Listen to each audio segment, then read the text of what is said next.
بسم اللہ الرحمن الرحیم۔ سلطان محمود غزنوی کے والد سبکتگین اور ہرنی کے بچے کا واقعہ۔ سلطان محمود غزنوی کے والد کا نام سبکتگین تھا۔ یہ افغانستان کے بادشاہ کے غلام تھے۔ سبکتگین اپنے نیک عمل اور ذہانت کی وجہ سے بادشاہ کو اچھے لگتے تھے۔ ایک بار سبکتگین جنگل کے اندر شکار کرنے کے ارادے سے گیا۔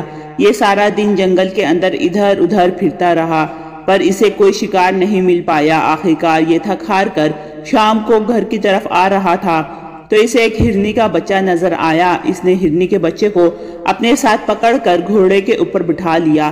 یہ اس کو اپنے ساتھ لے کر چل پڑا تو اس کی اچانک پیچھے نظر پڑی تو اس نے ایک ہرنی پیچھے پیچھے بھاگتی چلی آ رہی تھی۔ ہرنی کی آنکھوں سے آنسو بہہ رہے تھے، جیسے یہ سبکتگین سے بچے کو چھوڑنے کی فریاد کر رہی ہو۔ جیسے ہی سبکتگین کو ہرنی کی بے چینی نظر آئی تو اس نے اسی وقت اپنے گھوڑے کو روک لیا اور گھوڑے سے نیچے اتر کر ہرنی کے بچے کو آزاد کر دیا۔ جب ہرنی نے اپنے بچے کو آزاد ہوتے دیکھا تو یہ خوش ہو گئی۔ پھر یہ دونوں ماں بیٹا واپس چلے گئے۔ اب سبکتگین واپس گھر لوٹ آیا۔ یہ رات کو سویا ہوا تھا تو اس نے خواب کے اندر دیکھا کہ ایک نورانی چہرے والے بزرگ تشریف فرما تھے۔ بزرگ نے سبکتگین سے فرمایا کہ جو تم نے ہرنی پر رحم دلی کی ہے، اس کی وجہ سے اللہ تعالیٰ تم پر کافی خوش ہوئے ہیں اور تمہارے اس عمل سے تمہیں بہت ہی لمبی سلطنت عطا کر دی گئی ہے۔ اس کے کچھ عرصے کے بعد افغانستان کے بادشاہ نے سبکتگین سے اپنی بیٹی کی شادی کر دیا۔ سبکتگین کو اپنا جانشین مقرر کر دیا۔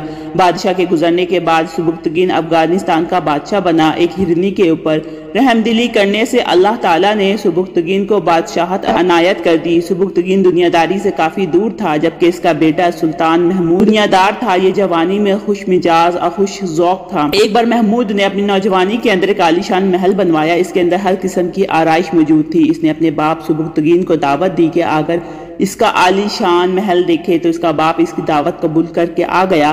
جب سبکتگین نے یہاں پر آ کر دیکھا کہ بیٹے نے اتنا عالی شان گھر بنوایا ہوا ہے تو یہ خاموش رہا۔ جب محمود نے دیکھا کہ باپ نے اسے کوئی داد نہیں دی، اس نے اپنے باپ سبکتگین سے کہا کہ ابا جان کے آپ کو میرا یہ محل پسند نہیں آیا؟ تو سبکتگین نے جواب دیا کہ بیٹا کوئی ایسا کام کرنا چاہیے جو باقی رہے۔ یہ سب کچھ تو فنا ہونے والا ہے اور یہ دنیا فانی ہے۔ آج صدیاں گزر چکی ہے۔ سلطان محمود غزنوی کے کردار کی لوگ مثالیں دیتے ہیں اور اس کے کارنامے آج تک بھی لوگوں کے دلوں میں زندہ ہے، جبکہ پورے غزنی کے اندر اس کی بنائی ہوئی عمارتیں تباہ و برباد ہو چکی ہے، پر ان کا کردار آج بھی زندہ ہے۔ سبکتگین بادشاہ باقی بیویوں کی نسبت اپنی ایک بیوی سے زیادہ پیار کرتا تھا۔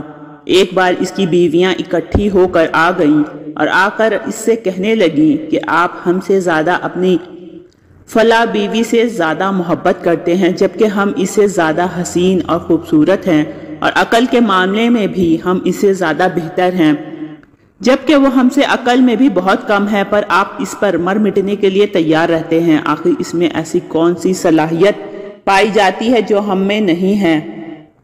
آپ تو ہر وقت اس کے اوپر ہی فدا رہتے ہیں، ہماری طرف تو آپ توجہ دیتے ہی نہیں۔ بادشاہ اپنی بیویوں کی باتیں سنتا رہا۔ جب یہ اپنی باتیں مکمل کر چکی تو پھر بادشاہ نے کہا کہ چلو میں تمہیں اس بات کا جواب کسی اور وقت دوں گا۔ کچھ دن گزرنے کے بعد بادشاہ ایک دن اپنے محل کے اندر اچھے موڈ میں بیٹھا تھا تو اس نے اپنی ساری بیویوں کو اکٹھا ہونے کا کہا۔ کچھ ہی دیر اس کی ساری بیویاں اکٹھی ہو کر اس کے پاس آ گئی۔ بادشاہ نے اپنی بیویوں سے کہا کہ میں آج کافی خوش ہوں، میں آج آپ کو بہت ہی اچھے انعامات سے نواز دوں گا۔ اسی دوران بادشاہ نے محل کے اندر شاہی خزانے سے سونے، ہیرے، یاقوت ڈال دیے۔ پورے کا پورا محل کا صحن خزانے سے بھر دیا۔ اب بادشاہ نے اپنی بیویوں سے کہا کہ آپ میں سے جو بھی کسی بھی چیز پر ہاتھ رکھے گا وہ چیز اسی کی ہو جائے گی۔ اسی دوران ساری بیویاں خزانے کے پاس چلی گئیں اور جا کر کسی نے یاقوت لے لیا، کسی نے سونے کے زیورات لے لیے تو کسی نے ہیرے لے لیے۔ اب بادشاہ کی وہ بیوی بھی وہاں پر ٹھہری ہوئی تھی۔ اب جو باقی بادشاہ کی بیویاں تھی یہ ساری کی ساری اس کو دیکھ کر ہنس رہی تھی کہ یہ کیسی بیچاری وہاں پر کھڑی ہوئی ہے، یہ تو کوئی بھی چیز یہاں پر لینے کے لیے نہیں آئی، اس لیے تو ہم کہتے ہیں کہ یہ کم عقل ہے، اس کے اندر ذہانت نام کی کوئی چیز بھی نہیں ہے۔ بادشاہ کی باقی بیویاں آ کر بادشاہ سے کہنے لگی، دیکھا ہم نے کہا تھا کہ آپ کی یہ بیوی کم عقل ہے، اس نے کسی بھی چیز پر ہاتھ نہیں رکھا۔ جبکہ ہم نے تو اپنی اپنی پسند کی چیزیں لے لی ہے۔ اسی دوران بادشاہ نے اس سے کہا کہ اللہ کی بندی، تم نے کسی چیز پر ہاتھ نہیں رکھا، کیا تمہیں یہ چیزیں پسند نہیں تھی؟ تو یہ بادشاہ سے کہنے لگی کہ بادشاہ سلامت، آپ نے یہی کہا نا کہ جو بھی آج کسی بھی چیز پر ہاتھ رکھے گا وہ چیز اس کی ہو جائے گی؟